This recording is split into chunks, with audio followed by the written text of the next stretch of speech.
Feldman.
Super Bowl. Yeah. I wanted to see how. You did? Yeah. Okay. Anderson Silva. So do you come to these conventions often? I do. A lot of things you did. Nice. They're good guy. Yeah. Bill's nice. Not too bad. Yeah. Not too bad. So let's start off with an easy question. Oh, hey, how you doing? Oh, yeah. I thought we were just having a little personal conversation here. We have a microphone. Anyway. How did you guys get involved with the law? I was outside with a sign outside Warner Brothers begging for work, and it said, "We'll work for movies." And I got lucky because somebody was nice enough to stop and throw some change in my hat. And no, I'm just joking. I was only 15. I couldn't have been that bad off yet. But metaphorically, it was about the same. Metaphorically, it was about very old. Henceforth, law sports. They took it very well. No, I'm joking. No, we, honestly, I personally had been told about the film about a year in advance. Richard Donner, who, of course, I did Goonies with, was the executive producer. Originally, he was going to direct it, and then he decided at the last minute not to. But Richard had told me about it. He said, "Look, we're going to make another adventure movie, but this time it's going to be like Goonies a little bit, but they're going to be a little bit older, and it's a scary movie. So this time they're going on an adventure. They go through the caves and stuff, but it's an adventure to find vampires." And I said, "Well, that sounds cool." So he was like, "What do you want to do?" And I said, "Sure, let me know." So about a year later, I get a call from Warner Brothers, and they asked me to come in and read for this guy named Joel Schumacher. And I called Dick and I said, "What's going on here?" He said, "I'm not directing it anymore, but I told him that I still want you in the movie, but now you got to go read for the new director." And I was like, "Okay." So I went in and I read. Joel was really nice, and he told me that he wanted me to create a character. He said, "Look, right now you're not really ready for the role, but you might be able to pull it off, but you got to go home and take a couple months, and I want you to study everything from Sylvester Stallone, Chuck Norris, all those heroes, action hero war guys. I want you to watch all those movies, Van Damme, all that stuff, and then put it all together and make a character out of it. And then I want you to grow your hair out. So the next time I see you, at the end of this summer, or at the beginning of summer, whatever it was, I want you to have long hair and come back with a badass attitude." And I was like, "Okay, I'll do my best." And then like 3 months later, I came back and I was like, "Hey, how you doing?" And he was like, "What?" So that was the story. And then like I had to read with a bunch of people because they started doing this mix and match thing with the Frog Brothers, where it was like, we'll put, you with this guy, you with that guy, and I didn't like anything. And then I met Jamison, and I was like, yeah, that guy's definitely not the part. Definitely not it. But Joel saw something. I don't know. But lo and behold, they got the greatest actor ever. Jamison is a brilliant actor and did a great job with him.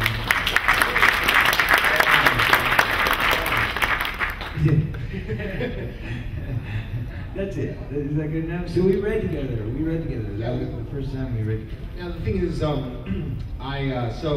my side of it was that I was just knocking around LA. I was 15. I was like wanting to get acting roles and things like that, and I go on this audition, and there's Corey Feldman in the hall. Corey Feldman. Who? He was in the Goonies. You know? Oh. Yeah. Right. Was he the one with the map? He was like that super sexy dude. Oh, yeah, I know who you're talking about. He had the bandana on, right, and the workout clothes. Yeah. No, that was Oh, that was Brolin, wasn't Australian. Brolin. That was Brolin. Yeah. Yeah. So anyway, yeah, it was good. It was chemistry right away. Schumacher saw it, right? Come on. Schumacher saw it and he was like, we were reading together and he was like, this is great, this is a great setup. Not got the part right away, and then they went everywhere they could possibly go and trying to get my part, right? Trying to cast my part. that's not true at all. Went to New York. Didn't you read with Actors in New York? No. Come on, come clean, Feldman. That's up. Okay, we did a worldwide talent search. We met thousands upon thousands of young boys who all wanted to play Alan Frog. None of them had a chop. But this guy comes along and we were like, hold the presents. I think we may have found it. Yeah. And then we did a bunch of science lab type tests on him and Yeah, they were like, checked DNA strands and hair follicles and yeah. you know, it was crazy, but eventually we were like, okay, this has got to be the one. Yeah, I had a lot of midichlorians and No, okay, that's all a lie. None of that happened. But he did read, you know, with at least 3 or 4 other guys that day. yeah. No, I mean, you know, so that's the thing is it came back around, and then I got to, you know, then we read again, and Schumacher saw the. But that is true. They went on a quest to find. Right. Yeah. Because I didn't have, they could have maybe gone with someone who has like a bigger name or whatever. Well, you didn't have a name at that time. Right, a big name. A name. You know, wasn't that your first film? It was my first big movie. I did like TV before that. Yeah. That sort of stuff. So you should have gotten an introducing credit there. You're right, actually, I should have. Yeah, you could have demanded it. But I was happy to get front billing, right? That's a big Yeah, even to be in there with all those big people in Yeah, it. because there's like 13, you know, at the beginning there's like 13 names you got. Well, You got everybody your- was famous. Jason Jamison was Patrick. famous, and Corey was famous, and Diane Weiss was famous. Right, Ed Harmon. Ed Herman was famous. Herman. Kiefer was famous. Yeah, so you had a lot of famous contenders. And I was still in there double billing with Kelly Jo Minter. All right, let's get back to their questions. Hi, how are you? You only got through one so far, sorry. You just mentioned Edward Herman just now, who's recently passed. You both had pretty iconic scenes in the film with him, specifically, obviously, the dinner scene. Talk about working with Edward and what your experience was like with him. Oh, he was just a very nice man. Very, very nice. Very quiet. Kept to himself, but, you know, happy and jolly. Yeah, I like Ed Herman a lot. I think he was a really good actor, and he. One cool thing that I remember, a little inside story on Ed Herman in that movie is that. So we got to that scene where he's got the big monologue at the end, where he's like, you know, but I still want you, Lucy. You know, I still want you, Lucy. Yeah. And he was like, what? Oh, we're doing that scene today. Like he wasn't ready for it, but then he got ready. That's a pro. Good memory. Right? That's a good little tidbit, right? Yeah, it's a good tidbit. I don't remember any personal interactions with him at all. Yeah. But then I saw him again. Did you see him again? Yeah, I saw him like 3 years ago. He was very nice. Yeah. Still, yeah. All I remember is niceness. That's it. But anyway, rest in peace. Tragic loss. He was a very nice person and a great actor, I agree. Yeah. So when you guys were hunting the vampires, talk about working with some of the special effects. What did you get to see? What were you privy to on set? Boy, everything. We saw it all. But Lost Boys it was like pre-CGI and all that sort of stuff. Yeah, so it was all practical effects. Yeah, Practical there's a lot of makeup. cool stuff we saw. Yeah. I mean, the slime, for example. Let's talk about that for a minute. Yeah, let's talk about the slime. Yeah. Doesn't everybody want to know about the slime? Yeah. Okay, so do you know what I'm referring to when I say this line? Some of you, 20%, 10, 5? I know what you're talking about. Okay. The slime is the vampire blood. And the reason why we don't call it vampire blood is because they didn't want to call it vampire blood. Because they said, no, if we call it blood, then it's going to be an R rating. So we got to call it slime. It's vampire slime. And we're like, okay, that's cool, whatever you want to do. Just whatever your trip is, we'll roll along with it. All right, cool. Yeah. But in the end, it got the R rating anyway. So is that right? They were trying to put it find in the blood, blood. yes, because they wanted to stay more like kids. They want to keep it kind of younger teens, and it just got dark. Yeah, I mean the slime. The one thing about the slime, I remember that bathroom scene, right, where Lots of slime. A lot of slime, and like the worst part was even between takes, sitting in the slime. That was It probably was so the worst cold day. and wet. Yeah, cold The and wet. rose. But okay, so what happened was they would, to make this not look like blood, because again they wanted to stay away from the idea that it was blood, and so they made up this stuff with like blood color, but then they threw some like brown in it to make it like more murky and kind of darker than blood, and then they threw glitter in it. I was like, what the hell is the glitter for? Are we going to a rave? And they were like, no, this is to make it pick up on camera, so it looks more attractive. Like it's gonna have it's like glistening and wet and fresh. And I'm like, okay, I don't know if anybody's gonna notice that, but okay, good detail. So they did it.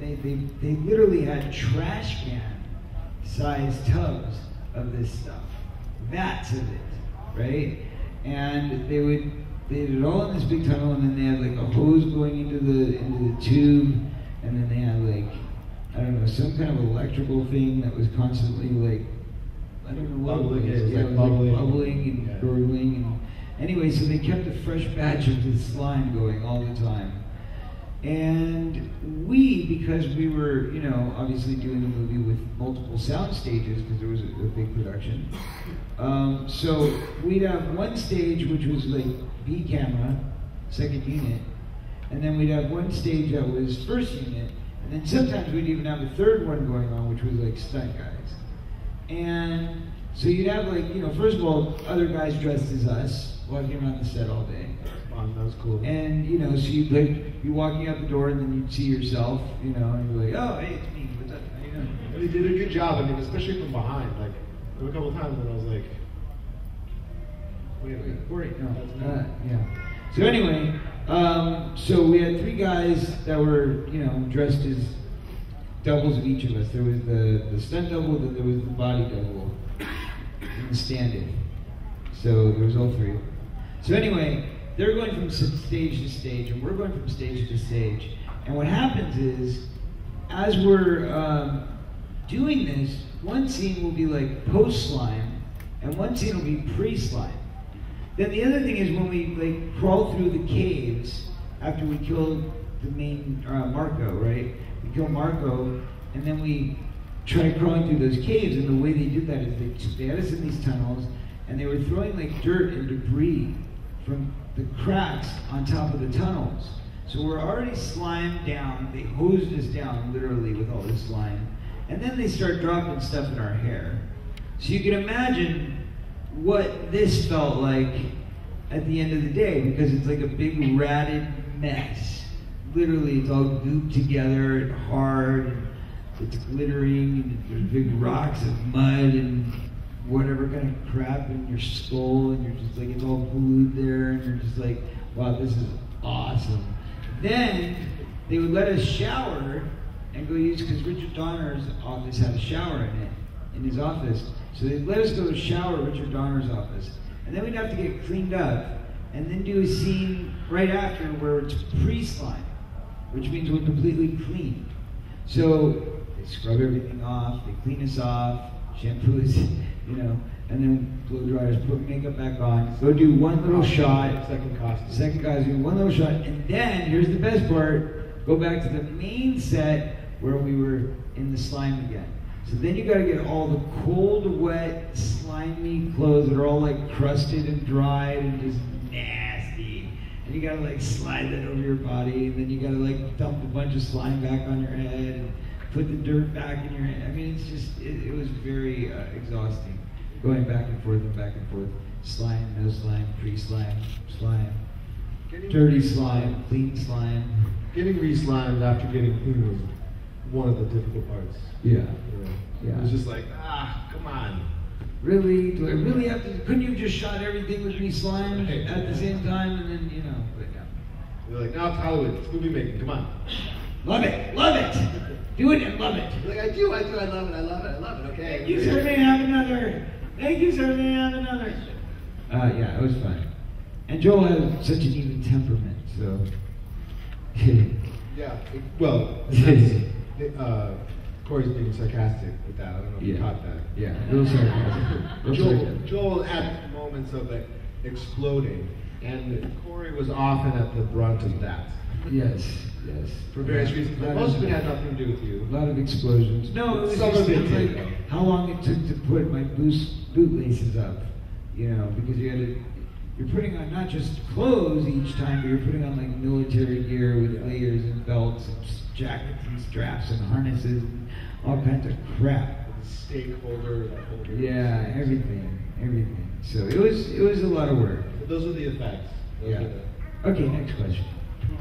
Is there anybody? Can somebody give me a drink up here? The throat is really dry. Somebody grab a bit of water. If there's a Coke in the house, that would be great. Actually.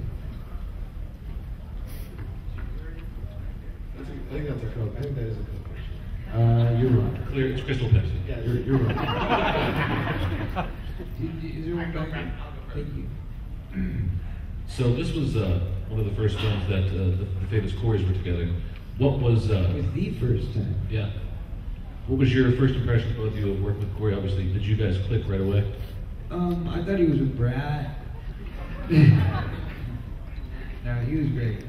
Obviously, we became best friends after. It was a nice stretch there where we were all hanging out a bunch. It was between being on location in Santa Cruz and then starting up again. You were there? Summer.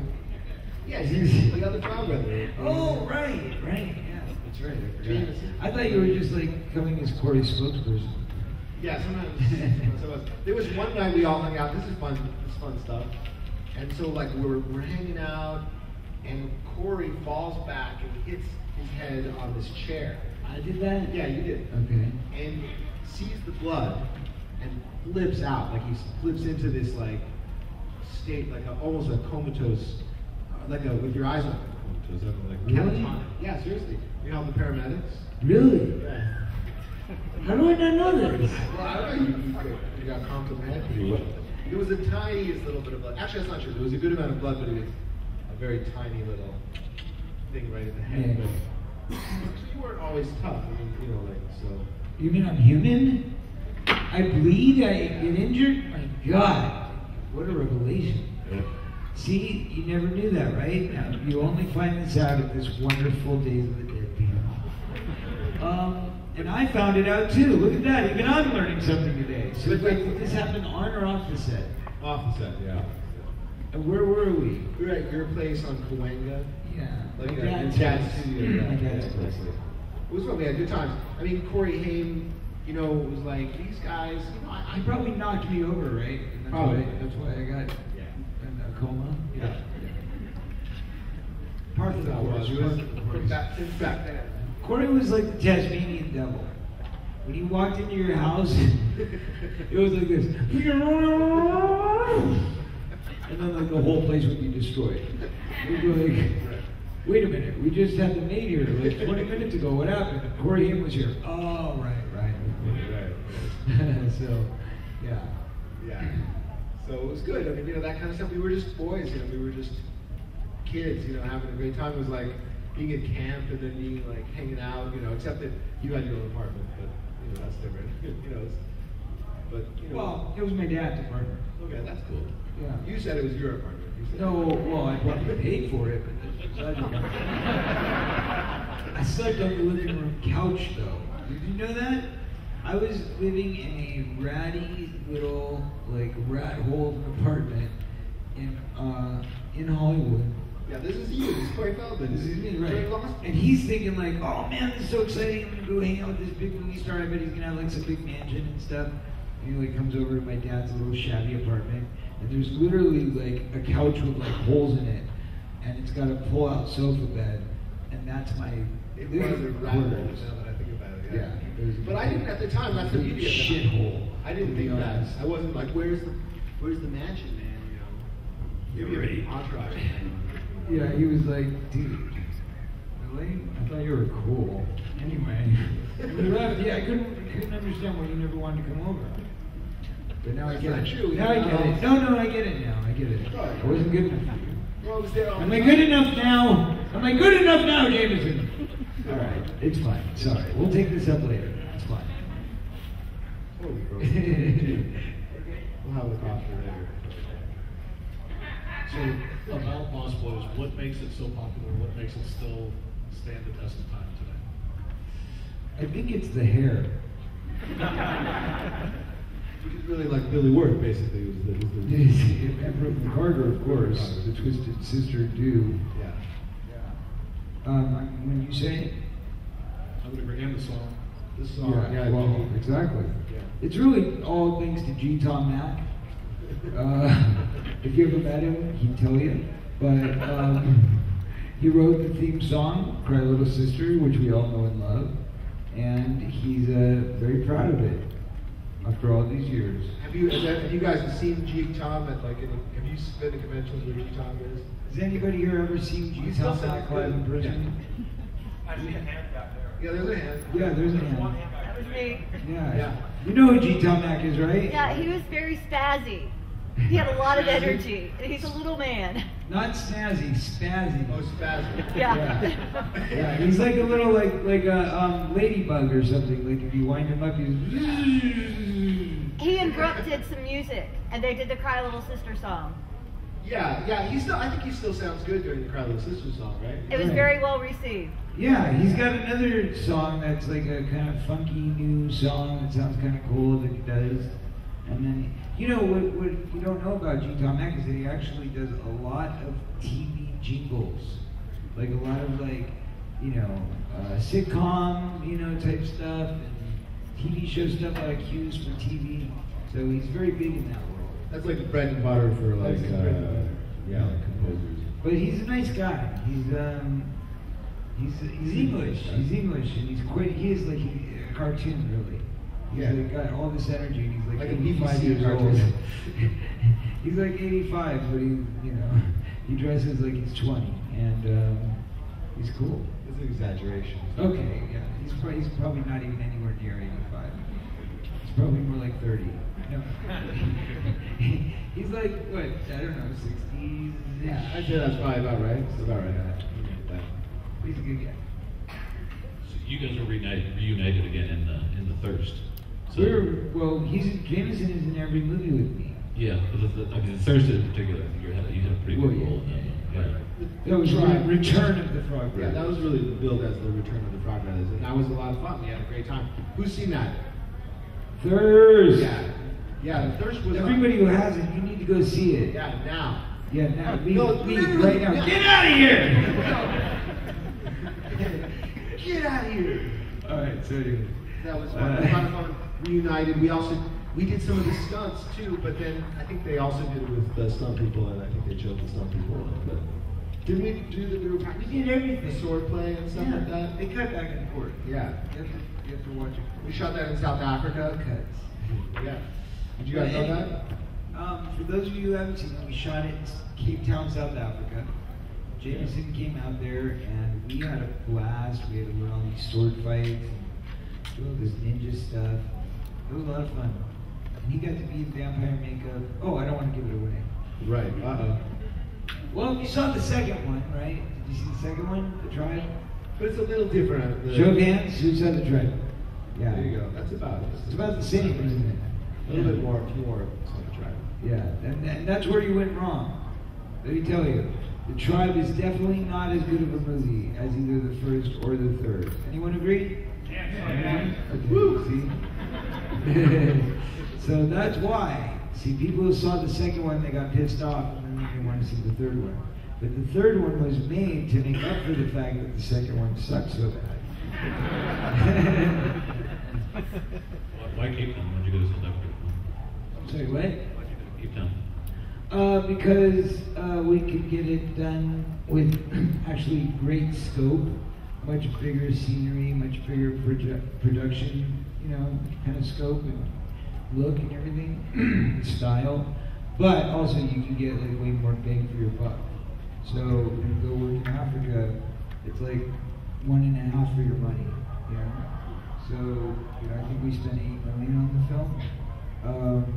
That would have made it like worth like 12. Which is a big difference at age 12. Yeah, exactly. It's huge difference. So one last question. Talk about the popularity of the Frog Brothers. The first film, Lost Boys, had an all-star cast pretty much, but everybody always remembers the Frog Brothers. What was it about your characters that first thing that comes to people's mind for you guys from that? Jamison Newlander, and how unbelievably sexy he looks in that green outfit. Dude, thank you, bro. Yeah. I feel that right here. Totally feel that. That was weird. Yeah, no, I have to say that I think we don't even, I don't think we even officially know. Like everybody has their reason maybe why gravitated to the Frog Brothers, But it's like, Well, I'll tell you why. Because we were the surprise of the movie. We weren't on the poster, right? We weren't on the poster. We weren't really in the previews. People didn't see it coming. Like they saw my name on the poster and they're like, well, maybe he's like one of the vampires or something. Like nobody really knew what I was doing there. They didn't have any explanation. And then when we came into the picture, it was like, oh boy, look at these bubbling idiots. What are they going to do? And then we ended up kicking some serious butt. So it was like, oh, well, they're not all talk. I think that was the surprise. It was a twist. It was like a surprise upon a surprise because, first of all, I think it's true, like, who doesn't like a bumbling, like a little bit of a bumbling idiot, right? We had that sense about us, but we were also tough. And then the fact that we kicked ass so much, I think that's the ticket right there. Yeah. That sort of switch. We fell into it accidentally. Yeah, fell into it accidentally, but ended up. The haphazard hero. The haphazard hero, I like it. That's why. That's why. That's why. We figured it out. And they thought he was Corey. Yeah, a lot of times, yeah. They'd go, oh, the Frog Brothers, you and Corey, man. And I'm like, no. The Frog Brothers is this guy named Jamison Newlander. Corey Haim plays Sam. I'm like, oh. I always thought that because it was the Frog Brothers, that means like the two Corys. Oh boy. Oh boy. But later, time worked itself out. Now everybody knows who Corey is and who Jamison Newlander is. And this, by the way, is Jamison Newlander. It's not Corey. Thank you for taking the time, ladies and gentlemen, the Frog Brothers. Yay!